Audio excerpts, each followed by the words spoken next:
안녕하십니까, 이현열입니다. 코로나 상황 속에서도 역대 최고 투표율을 기록했던 21대 총선이 막을 내렸습니다. 우리 국민들은 여당에게 압도적인 승리를 몰아주면서 국회 전체 의석의 5분의 3을 차지하는 180석의 슈퍼 여당을 탄생시켰습니다. 반면에 야당에게는 1987년 민주화 이후 33년 만에 가장 대패를 안겨주었습니다. 한마디로 이거는 더불어민주당이 기록적인 압승이고 통합당에는 역대급적인 참패다, 그렇게 결론이 될 수가 있겠습니다. 그래서 저는 이 시간 여러 이제 TV라든지 언론에서 그 원인 분석을 했기 때문에 그런 수사학적인 이야기를 떠나서 제가 느낀 어떤 이번 선거의 비하인드, 백그라운드 스토리, 왜 이럴 수밖에 없나 하는 그런 이야기를 여러분들과 한번 해볼까 합니다. 저는 우선 이게 여권, 민주당, 범여권의 이 조직화된 힘을 새삼스럽게 느꼈습니다. 이 여권의 어떤 조직화된 힘은 정말 이번에 제대로 발휘됐구나. 우리가 여권이라 그러면 민주당, 원래는 이게 이제 보수 세력에 반대하는 진보를 총칭하는 그런 세력들입니다.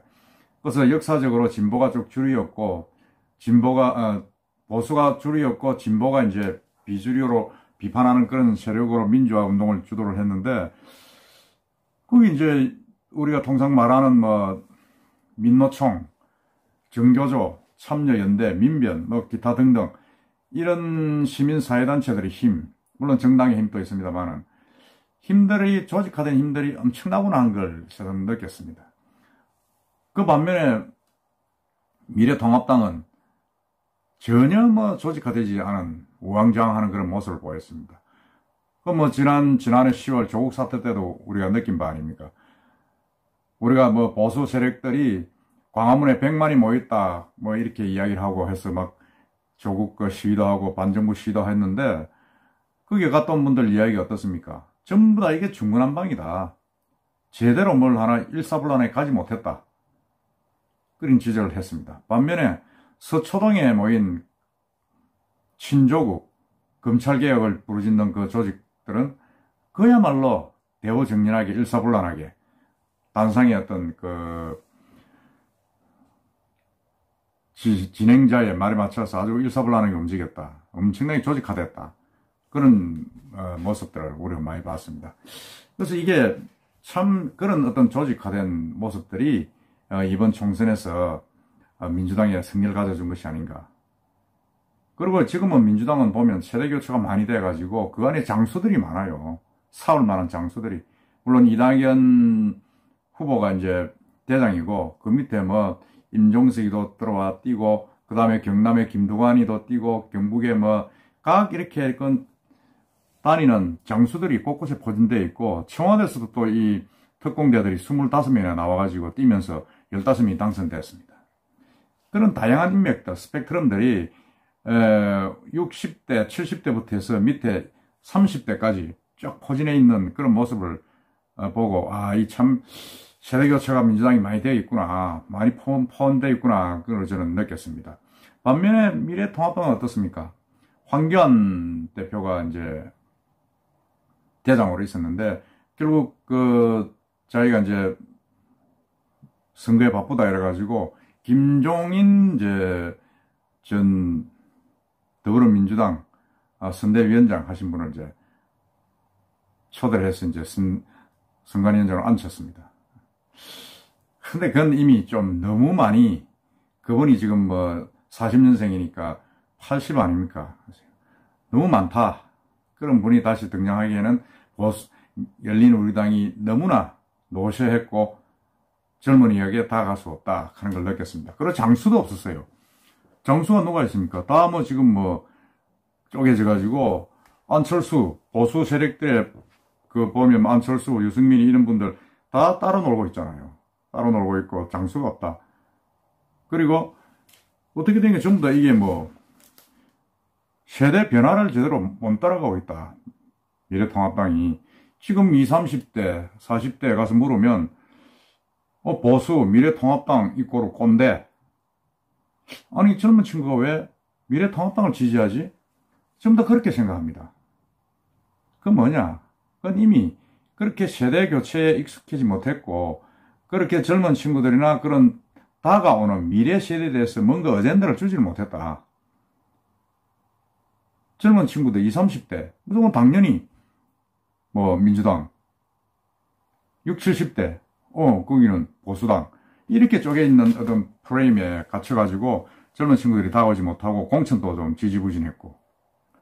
물론 지금 세대를 보면 이제 세월이 많이 지났기 때문에 지금 60, 70대는 산업화 50년대생들이죠. 50년, 60년생들이고 그 밑에 이제 386, 60년대생들 지금 다 50대로 올라갔습니다만 그 밑에 이제 30대, 40대가 또 있지 않습니까? 30, 40 세대들. 그 30, 40 세대를 잡아야 되는데 이 30, 40 세대들은 보수, 미래통합당 이꼬르 꼰대 이런 등식으로 지금 프레임에 갇혀가지고 벗어나지 못하고 있습니다. 물론 그 밑에 2030은 또 다른 세대입니다. 세대지만은 어쨌든 간에 공략하기에 늦었다는 생각이 들고, 그러기 위해서는 이 미래통합당이 변화를 많이 해야 된다. 비례하자는 안 된다. 그리고 이게 앞으로 이제 이번 총선은 끝이지만은 2년 뒤에 대선이 있습니다. 대선 때는 어떻게 할 겁니까? 그 사람들 표 까오지 못하면 어차피 또 대선에 또 집니다. 또 질 수밖에 없게 돼 있어요.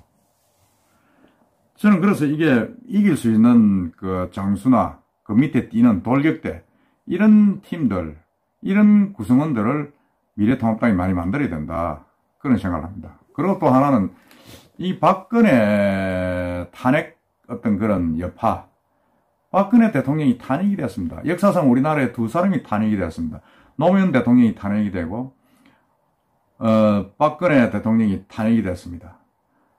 노무현 대통령이 12년 전에 탄핵을 당한 뒤에 임기가 끝나고 나오면서 그 386들, 노빠들이라죠. 지금 전국을 주도하는 세력들, 386들이 자기들은 패족이다 이래가지고 사실상 정치 이면으로 다 물러났습니다. 그리고 이명박, 박근혜, 그건 10년의 어떤 보수 세력의 보수 집권의 밑에서 그냥 잠복을 해서 힘을 키우면서 지내왔죠. 마찬가지입니다. 지금 예를 들어서 박근혜 어떤 탄핵이 촛불 시위로 인해서 이루어졌으면 이 보수 세력은 그 틀에서 반성을 하고 좀 벗어나야 됩니다. 벗어나야 되는데 전혀 이번에는 그러지 못하고 계속 친박, 비박 싸웠다는 겁니다. 싸우고 거기에 또 친이익, 이명박 세력까지 붙어가지고 제대로 합치지지 못하고 계속 과거의 프레임에 맺혀서 싸우다 보니까 이거 제대로 지금 미래의 우리 후손들한테 뭔가 보여주지 못했다. 그게 이번 선거의 패배가 아닌가 그런 생각을 합니다. 그래서 저는 전 선거를 보고 미래통합당은 일단 해체를 해야 된다. 발전적으로 해체를 해가지고 안철수 국민의당, 유승민 들어와 있습니다만 모든 그 보수 진영을 다 합쳐가지고 완전히 쪼개가지고 새로 구성이 돼야 된다. 그렇지 않고 지금 이 체제도 또 간다면 변하지 않고 또 간다면 2년 뒤에 또 집니다. 대선 이긴다는 보장 없어요. 그렇기 때문에 미래통합당은 전혀 어떤 그 젊은 층이라든지 우리 국민들의 어떤 그런 데 대해서 카드를 내놓지 못하고 어떻게 하겠다는 걸 내놓지 못하고 이 코로나 전국에서도 코로나 덕받다고 단순히 이야기할 게 아니고 코로나에 대해서 전국을 헤쳐나가는 그런 카드를 전혀 내놓지 못했지 않습니까? 뭘 한 게 있습니까? 아무것도 한 게 없잖아요. 그냥 과거에 대한 비판, 조국에 대한 어떤 그런 비판. 그리고 제가 기억하는 것도 하나도 없어요, 지금. 그래가지고는 선거 이길 수가 없다. 절대로 과거에 대한 심판, 그런 과거의 프레임에 갇혀서는 이제는 안 된다. 뭔가 지금 세대를 짊어지고 있는 40대, 50대, 30대한테 미래에 대한 비전을 뭔가 보여줘야 되는데 그 비전이 전혀 없다. 그리고 자신들만의 싸움, 진영 논리에 갇힌 강관 조직이 아니라 서로 간에 내분을 일으켜서 국민들 하여금 진절머리가 나게 보이게 하는 그런 것들. 그리고 투쟁력도 없고 장수도 없고. 솔직한 이야기로 뭐 황교안 대표가 박근혜 탄핵할 때 국무총리였지 않습니까? 국무총리고 또 그분이 탄핵당하고 난 뒤에는 대통령 대행까지 했어요. 그렇다 그러면 황교안 이꼬르 박근혜 탄핵 이렇게 연상시키는 부정적인 이미지가 더 많다는 겁니다. 그런 이미지를 가지고서는 안 된다. 그걸 이번에 아마 미래통합당은 철저히 깨닫고 바뀌어야 됩니다. 물론 다행히 뭐 영남 쪽에서는 다 표를 얻어서 지금 한 100석쯤 됐습니다만은 참 이것도 불행이죠. 사실은 미래통합당이 그 화려하던 미래통합당이 보수 세력들이 영남당으로 쪼그러들었지 않습니까? 서울에서 그게 뭡니까? 120개 수도권에서 20석도 못 꺼지는. 그래서 저는 과감하게 미래통합당을 빨리 해체를 하고 빨리 새롭게 정렬 재정비를 해가지고 다른 당을 만들어야 된다. 뭐 이름만 바꾼다고 해서 뭐 새롭게 어디 번질하게 보입니까? 전혀 아니다. 그런 생각이 들고 이번 선거를 계기로 한번 절치부심, 황골탈퇴하면 새로운 기회가 올 것이다 하는 생각이 듭니다. 아울러 민주당에 대해서는 뭐 더 써도 할 말이 없습니다. 왜? 국민의 대다수가 그렇게 뭐 민주당을 지지를 하고 있으니까요. 그렇지만은 앞으로 민주당이 이런 지지를 기반으로 개헌 이후에는 모든 걸 할 수 있는 표를 가진 180을 가진 이 막강한 힘을 국민들이나 나라의 발전을 위해서가 아니라 자기의 진영을 위해서 선다 그러면 반드시 그것도 2년 뒤에 나는 후폭풍을 놓을 것이다. 대선에서 실패한다. 지금 벌써 뭐 나오는 이야기가 공수처 발족, 7월달에 발족을 하면 발족하겠죠. 180석이니까 하면 윤석열 검찰총장부터 친다. 저는 이건 뭐 정말 이거는 아니다. 그냥 뭐 우스갯소리라고 저는 생각을 합니다. 아니 왜 공수처 발족을 하면서 누구부터 정리하겠다 하는 이야기를 합니까? 특정인을 찍어가지고 보복하듯이 하겠다. 이런 말은 정말 이거는 말도 안 되는 소리다. 그래서 아마 그런 부분들을 아마 국민들이 보고 있을 겁니다. 지금 거의 지난 20대 총선 이후에 4번에 걸친 전국적인 선거에서 지금 민주당이 이겼습니다.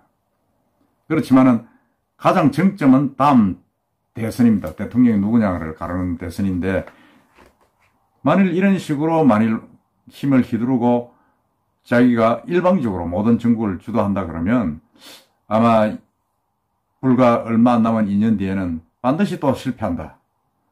우리 국민들이 보고 있습니다. 조심해야 된다는 생각이 듭니다. 어쨌든 간에 이번 선거는 국민의 뜻을 받아들일 수밖에 없지만은 그래도 우리가 한 가지 첨언을 한다 그러면 야당에게 조금 더 힘을 더 실어줬으면 견제할 수 있지 않았을까. 견제가 균형이 이루어져야 이게 정 나라가 발전을 하는데 엄청나게 또 한 2년간 또 시끄럽겠구나 국회가 그런 생각을 많이 하면서 참 우려되는 바가 없지 않습니다. 어쨌든 총선은 끝났습니다. 코로나 잘 마무리된 뒤에 경제가 잘 부흥이 돼서 우리 모두 정말 잘 사는 대한민국이 되기를 바라봅니다. 정치가 계속 좀 걱정이 합니다. 이상입니다.